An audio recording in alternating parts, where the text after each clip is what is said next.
is this a free speech issue, or should we be talking about this as a tech power monopoly issue?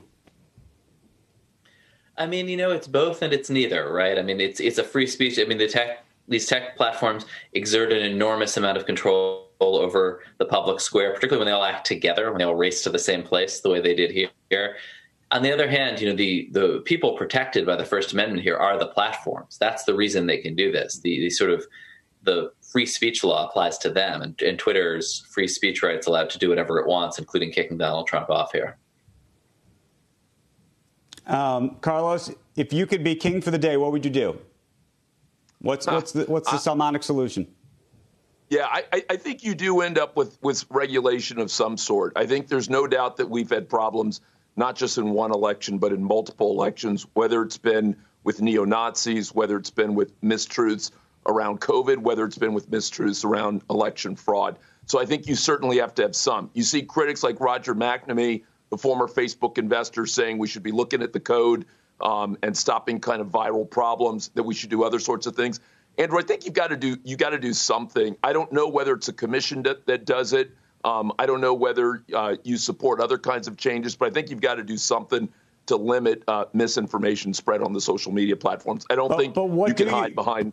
But how do you do it? And how do you do it in real time? I mean, honestly, I think that we all talk about, what we wish could happen. But the reality of these situations is you have to create algorithms effectively.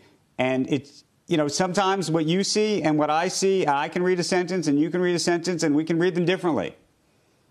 Yeah, so I think that's not an excuse at all for some of the terrible things that I've seen online. But I think that's part of the issue in this country right now.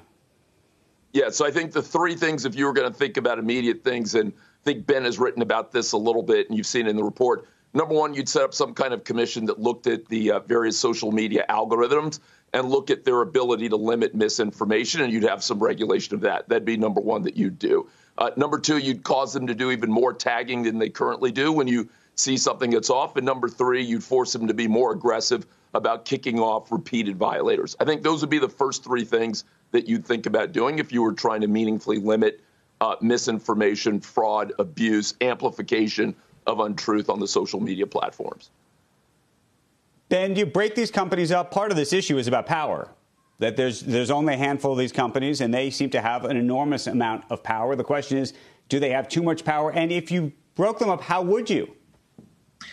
I mean, it's not totally clear that breaking them up solves this particular problem. I think some of the things Carlos was talking about, particularly this kind of transparency, could help. But even the kinds of regulation people are talking about, nobody's saying that the government would regulate the details. They're saying the strongest proposals in Europe are saying they'd force the companies to set up clear procedures. And I mean, I think the challenge around breaking them up is that the way all sorts of companies work in a crisis is they look what the other guy did and they all do that. So you saw all these companies race to exactly the same place. I mean, one of the things that is happening now is you're seeing the ecosystem splinter a little. There are far right and just right-wing voices moving to other platforms. There's the possibility of more distributed, kind of more open source technologies where you could just have a less centralized landscape. I mean, all sorts of other problems will come from that as well. Shepard Smith here. Thanks for watching CNBC on YouTube.